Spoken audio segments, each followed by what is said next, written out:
Halem Grace, let's be honest. We want to live on the cutting edge of God's will for our lives. We want to know what's next. I'm excited, Lord. I'm ready. Show me what to do now. But often the cutting edge of God's will is the sharp edge of His grace.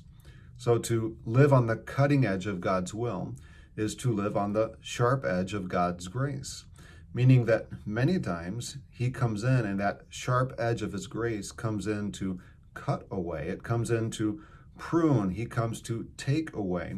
And He does these things before He begins to add, before there is growth, before there is more and abundant fruit in our lives.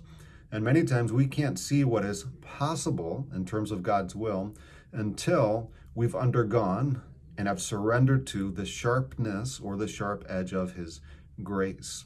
So let's just be prepared that God always wants to show us what is next. He wants us to live on the cutting edge, always advancing and moving forward in the things that He has in store for our lives. But let's not forget that that cutting edge can be that sharp edge of His grace. And so whatever He wants to do in us is always inevitably for the sake of what He wants to do through us. But let's ask Him today, Lord, what do you want to do in me? I surrender to the sharp edge of your grace in order that I might be able to continue to do the things that you have in store for me to do.